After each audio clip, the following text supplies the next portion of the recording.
तो TST 80 science paper को crack करने के लिए तैयार हैं? हम यहाँ पिछले 10 साल के इम्तिहानी पर्चों का पूरा निचोड़ लेकर आए हैं। ये वो राज हैं, वो पैटर्न्स हैं जो कामयाबी की कुंजी साबित हो सकते हैं। तो चलिए शुरू करते हैं और देखते हैं कि इम्तिहान का सीक्रेट कोड क्या है। सवाल ये पैदा होता है कि पिछले 10 सालों में, मतलब 2012 से लेकर 2024 तक, आखिर ऐसा क्या है जो बार बार पूछा जा रहा है? वो कौन से सवालात हैं जो एग्जामिनर के फेवरेट हैं? और जवाब सिर्फ एक नंबर में है, 100। जी हाँ, पूरे 100।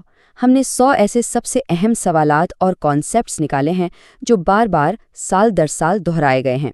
समझ लें कि यही वो बुनियाद है जिस पर पूरी तैयारी की इमारत खड़ी होगी।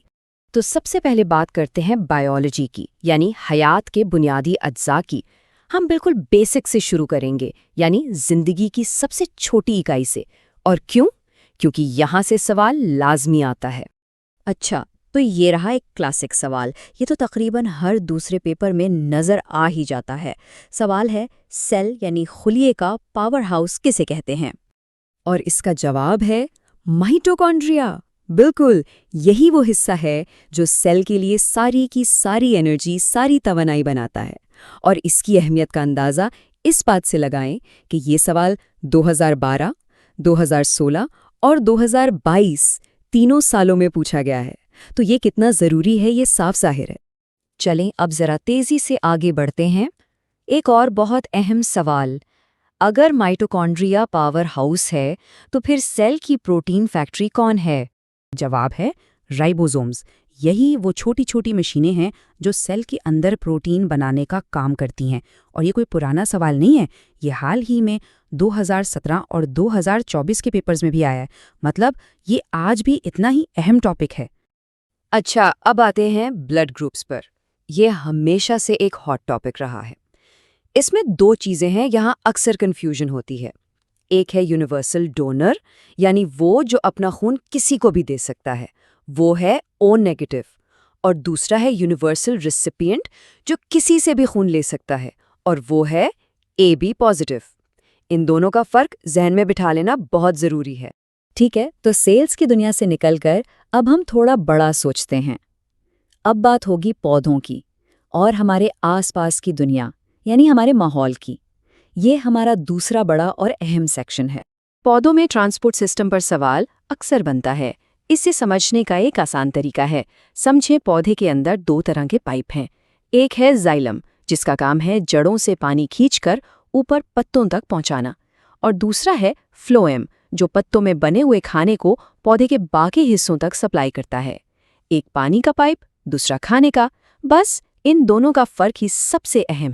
अब जरा कुछ माहौलियाती फैक्ट्स पर एक रैपिड फायर राउंड हो जाए। वर्ल्ड एनवायरनमेंट डे 5 जून। हवा में सबसे ज्यादा गैस नाइट्रोजन, तकरीबन 78%। ओजोन को तबाह करने वाली गैस CFCs। सबसे बड़ी green house gas carbon dioxide. और बायोगैस का मेन कंपोनेंट मीथेन। ये सारे के सारे सीधे सीधे सवाल हैं जो इम्तिहान में पूछे जा सकते हैं। बायोलॉजी और एनवायरनमेंट के बाद अब वक्त है फिजिक्स की दुनिया में जाने का। यहाँ हम कायनात के उन बुनियादी उसूलों को समझेंगे जो हर चीज़ को कंट्रोल करते हैं, रोशनी से लेकर बिजली तक। फिजिक्स में कुछ नंबर्स को तो बस जहन में नक्श करना पड़ता है। उनमें से एक सबसे अहम नंबर ये है, रोशनी की रफ्तार खला में। ये है 3 × 10⁸ मीटर्स पर सेकेंड। ये कायनात का एक बुनियादी कांस्टेंट है, इसे भूलना नहीं है। आईनों यानी मिरर्स की किस्मों में भी अक्सर लोग कंफ्यूज हो जाते हैं, तो इसे आसान बनाते हैं। कॉनकेव मिरर यानी मुक़अर आईना, इसे याद रखें डेंटिस्ट से। वो दांतों को बड़ा करके देखने के लिए यही इस्तेमाल करते हैं। और दूसरा है कॉन्वेक्स मिरर यानी मुहद्दब आईना। इसे गाड़ी के साइड मिरर से याद रखें। ये चीज़ों को छोटा लेकिन ज़्यादा वसी एरिया दिखाता है। अच्छा जी, अब आते हैं ओहम के कानून पर। V = IR। ये फॉर्मूला इलेक्ट्रिसिटी के चैप्टर की जान है। इसको बिल्कुल सादा लफ्ज़ों में समझते हैं।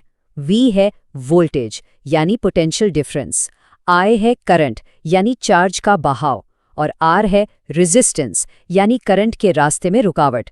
बस ये तीनों चीज़ें मिलकर ओहम का कानून बनाती हैं। फिजिक्स से एक और बहुत ही मशहूर सवाल, रॉकेट किस उसूल पर काम करता है? सोचें ज़रा। और जवाब है न्यूटन का तीसरा कानून। बिल्कुल, हर एक्शन का एक बराबर और मुखालिफ रिएक्शन होता है। रॉकेट गैस को नीचे धकेलता है और गैस रॉकेट को ऊपर। सिंपल। ठीक है, तो फिजिक्स के बाद अब बारी है केमिस्ट्री की। इस सेक्शन में हम बात करेंगे मादे की हकीकत पर, यानी चीज़ें किस चीज़ से बनी हैं और कैसे काम करती हैं। ये भी इम्तिहान का एक बहुत अहम हिस्सा है। केमिस्ट्री में पीएच स्केल को समझना बहुत ज़रूरी है और ये बहुत आसान है। देखें, इसका सेंटर पॉइंट है 7, जो कि न्यूट्रल है, जैसे साफ पानी। अगर पीएच 7 से कम है तो वो चीज़ तेज़ाब यानी एसिड है, और अगर 7 से ज़्यादा है तो वो असास यानी बेस है। बस इतनी सी बात। ये टेबल तो एक तरह की केमिकल चीट शीट है। इस पर एक नज़र डालते हैं। आम नमक, सोडियम क्लोराइड। सिरका, एसिटिक एसिड। चींटी जब काटती है तो क्या छोड़ती है? Formic acid. घरों में इस्तेमाल होने वाली एलपीजी गैस, ब्यूटेन और प्रोपेन का मिक्सचर। और पेंसिल का सिक्का, वो ग्रेफाइट है। ये वो फैक्ट्स हैं जो सीधा सीधा पूछ लिए जाते हैं। तो हमने ये तो देख लिया कि क्या पढ़ना है, लेकिन अब सवाल ये है कि कैसे पढ़ाना है। यानी अब हम बात करेंगे साइंस पेडागॉजी की, जो कामयाबी के लिए इतनी ही ज़रूरी है। अच्छा, तो तदरीस के तरीकों से भी सवाल आते हैं। कुछ नाम और उनके तरीके याद रखने बहुत ज़रूरी हैं। Heuristic method, Armstrong. Project method, Kilpatrick. और लर्निंग बाय डूइंग यानी करके सीखने का मशहूर ज़माना तस्वुर, जॉन डेवी। और एक बात और, साइंटिफिक मेथड का सबसे पहला कदम क्या होता है?